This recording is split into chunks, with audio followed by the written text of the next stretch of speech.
جو نامزد ملزم ہے، محمد تعلیم عرف سبلو، محمد سرفراز یہ بھی نامزد ہیں، عبدالحمید یہ بھی نامزد ہے، اور محمد افضل، ان کو جو ہے گرفتار کیا گیا ہے۔ دراصل یو پی کے بہرائچ کے محسی تحصیل کے مہاراج گنج قصبے میں اتوار کی شام کو تیز آواز میں گانا بجانے کو لے کر ہونے والے تنازع کے بعد پتھراؤ شروع ہو گیا تھا۔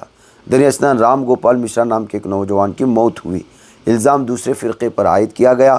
واقعے کے بعد ضلع بھر میں تشدد بھڑک اٹھا۔ پولیس نے صورتحال کو قابو کرنے کا دعویٰ کرتی ہے، لیکن حقیقت تو یہ ہے کہ جب اس طرح کا معاملہ ہوتا ہے تو مسلمانوں کے گھروں کو جلایا جاتا ہے، ان کی جائیداد کو جلایا جاتا ہے، ان پر حملے کیے جاتے ہیں، اور پھر اس کے بعد انہی کی گرفتاریاں بھی ہوتی ہیں۔ اور یہ تو اس وقت بھارت میں بالخصوص یو پی میں اور وہ علاقے جہاں پر بی جے پی کی حکومت ہیں وہ دیکھنے کو مل رہا ہے، اور یہ ناانصافی حد سے زیادہ بڑھتی جا رہی ہے۔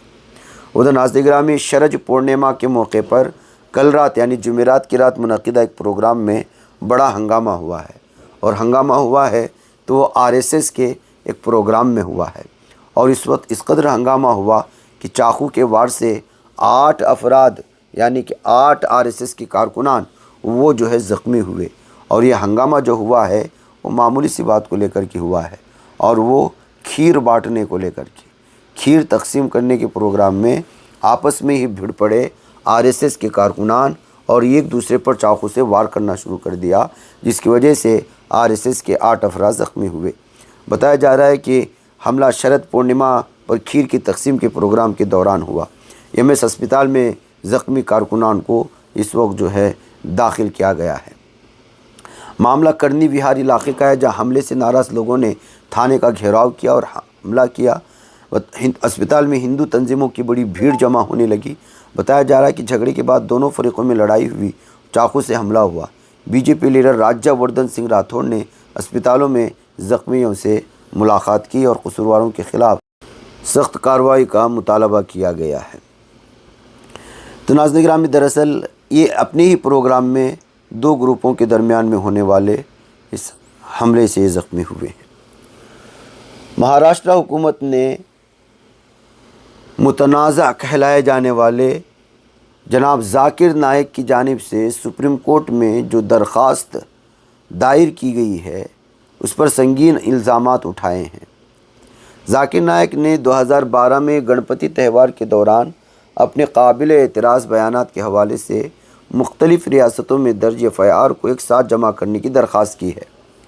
سالیسیٹر جنرل تشار مہتا مہاراشٹر حکومت کی طرف سے پیش ہوئے نہ صرف ذاکر نائک کی عرضی کو خارج کرنے کا مطالبہ کیا بلکہ ان کی درخواست کی صداقت پر بھی سوال اٹھایا۔ سالیسیٹر جنرل تشار مہتا نے جسٹس ابے ایس ووکا، احسان الدین امان اللہ اور اگسٹین جارج مسیح کی بینچ کے سامنے پیش ہوتے ہوئے پوچھا کہ ایک شخص جسے بھگوڑا قرار دیا گیا ہے وہ آئین کے آرٹیکل 32 کے تحت کیسے درخواست دائر کر سکتا ہے؟ مہتا نے کہا کہ ذاکر نائک بھگوڑے ہیں اور وہ اس معاملے میں سپریم کورٹ کی مداخلت کی مستحق نہیں ہے۔ SG مہتا نے سپریم کورٹ رجسٹری کی غلطیوں کی بھی نشاندہی کی، کہا کہ پٹیشن پر ذاکر نائک کے دستخط غائب تھے۔ سوال یہ ہے کہ کیا نائک جنہیں مفرور قرار دیا گیا ہے اس طرح کی راحت کے لیے آرٹیکل 32 بنیادی حقوق کے نفاذ کے تحت درخواست دائر کر سکتے ہیں؟ مہتا نے جسٹس ووکا کی سربراہی والی بینچ سے کہا ایک شخص ایسا کیسے کر سکتا ہے کہ عدالت نے مفرور قرار دے کر آرٹیکل 32 کی درخواست دائر کی ہے۔ بہرکیف ناظرین گرامی، اس وقت جو ہے بھگوڑا عدالت میں کیسے اپیل کر سکتا ہے، اس طرح کی جو اس اپیل پر کیے جانے والے اعتراضات کے بعد یہ خبر اسی سرخیوں کے ساتھ دیے جانے کی کوششیں ہو رہی ہیں۔ ادھر ناظرین گرامی، جمعیت علماء ہند نے 3 نومبر کو ملک بھر میں مسلمانوں سے متعلقہ موجودہ صورتحال سے نمٹنے کے لیے حسب روایت ایک روزہ کانفرنس کا اعلان کر دیا ہے۔ یہ conference Indira Gandhi indoor stadium میں ہوگی، یہ بتایا جا رہا ہے۔ ایک بیان میں JHU کے صدر مولانا ارشد مدنی صاحب نے کہا ہے کہ حالیہ سلسلہ وار واقعات کی روشنی میں یہ بات آیا ہے کہ ہندوستان اب فاشزم کی گرفت میں آیا ہے۔ انہوں نے اس بات پر روشنی ڈالی کہ نہ صرف تیار کردہ تنازعات کے ذریعے مسلمانوں کو بھڑکانے کی کوششیں کی جا رہی ہیں بلکہ انہیں پسماندہ کرنے کی دانستہ سازشیں بھی ہو رہی ہیں۔ ہر سطح پر مذہبی منافرت اور انتہا پسندی کا پروپیگنڈا کیا جا رہا ہے۔ نفرت اور تقسیم کے بیج اتحاد اور یکجہتی کو کمزور کرنے کے لیے بوئے جا رہے ہیں۔ مسلمانوں کو نشانہ بنانے والے نئے قوانین تقریباً روزانہ بنائے جا رہے ہیں، جس میں انصاف کا گلا گھونٹا جا رہا ہے۔ آئین کی بالادستی کو ختم کرتے ہوئے آمرانہ انداز اپنایا جا رہا ہے۔ انصاف اور قانون کی حکمرانی کی جگہ خوف و دہشت کو ہوا دی جا رہی ہے۔ ان حالات کی روشنی میں مولانا مدنی نے زور دے کر کہا ہے کہ جمعیت علماء ہند خاموش نہیں رہ سکتی۔ آج دنیا بھر میں منائے جانے والے آزادی اور جمہوری اقدار ہمارے بزرگوں اور پیشروؤں کی طویل جدوجہد اور قربانیوں کا ثمر ہے۔ انہوں نے اس بات پر زور دیا کہ مہاتما گاندھی، مولانا مدنی، مولانا آزاد اور مفتی کفایت اللہ جیسے آزاد پسندوں نے جس ہندوستان کا تصور کیا تھا وہ نفرت اور جبر سے متعین نہیں تھا۔ اس کے بجائے انہوں نے ایسی قوم کا تصور کیا جہاں لوگ نسل، برادری اور مذہب سے بالاتر ہو کر امن اور ہم آہنگی کے ساتھ رہ سکتے ہیں۔ لہٰذا ہم خاموشی سے کھڑے نہیں رہ سکتے، کیونکہ اس آزادی کو خطرہ لاحق ہے اور اسے ختم کر دیا گیا ہے۔ بہرکیف ناظرین گرامی، مجھے یہاں پر اجازت دیں، انشاءاللہ پھر آپ لوگوں سے ملاقات ہوگی۔ والسلام علیکم ورحمۃ اللہ وبرکاتہ۔